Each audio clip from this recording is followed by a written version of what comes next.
जिस पार्टी के राष्ट्रीय अध्यक्ष ने अपनी बेटी का नाम ही मीसा रख दिया हो ताकि वो इस चीज को याद रखे, तो जितनी बार मीसा का वो नाम लेते होंगे लालू जी, तो अपने आप ही उनको याद आ जाती होगी इमरजेंसी। शक्ति जी कह रहे हैं कि उसको याद करने की जरूरत क्या है, अरे आपने बेटी का नाम रख दिया। लेकिन खैर मैं आगे बढ़ता हूं।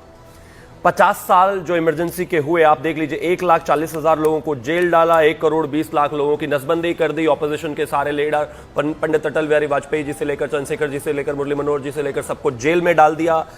मीडिया पूरे तरीके से ban, right to life ban, 7 lakh लोग जो है अपने घर से गायब हो गए, 2,000 लोगों की नसबंदी कराने से मौत हो गई, 21 हाईकोर्ट जजेस का ट्रांसफर कर दिया, 12,000 से ज्यादा घरों को गिरा दिया, 250 किताबें बैन करी, 253 जर्नलिस्टों को अरेस्ट कर लिया और 50 लोगों को प्रोटेस्ट करते हुए हत्या कर दी। तुर्कमान गेट पर जब लोग प्रोटेस्ट कर रहे थे तो ओपन फायर करी, 30 लोग वहीं के वहीं मर गए, उनको ट्रकों में भरा, उनको कहां फेंक दिया उनका कोई पता नहीं। जर्नलिस्टों ने कोई कवरेज नहीं करी क्योंकि करने नहीं दिया गया।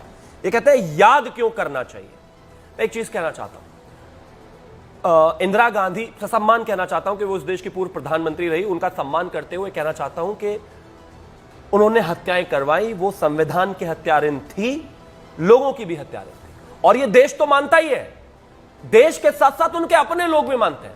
संस्कृति मंत्रालय में उस समय एडवाइजर का काम करने वाली और उनके सबसे करीबी उनको भी एडवाइस करने वाली पुपुल जयकर ने एक जीवनी लिखी उनकी, उसके बारे में ऑटोबायोग्राफी ऑफ इंदिरा गांधी, उसमें उन्होंने लिखा, पुपुल जयकर जो इंदिरा गांधी की सबसे करीबी मित्र थी, एडवाइजर थी, उन्होंने लिखा कि इंदिरा गांधी को ऐसा लगने लगा था जैसे वो खुद हिंदुस्तान है।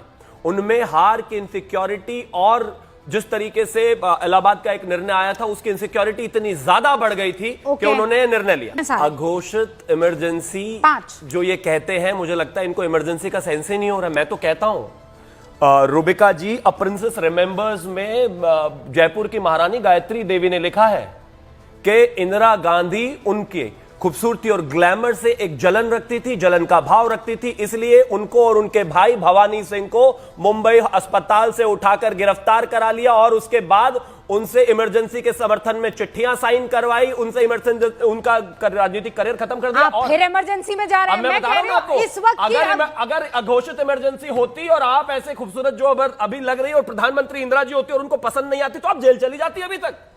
शक्ति जी के बीच में आप एक बार नहीं बोली, मेरे बारे में इतनी बार नहीं, यकीन मानिए। अरे आप शक्ति जी के तो उसमें अमित शाह जी आ गए भाई।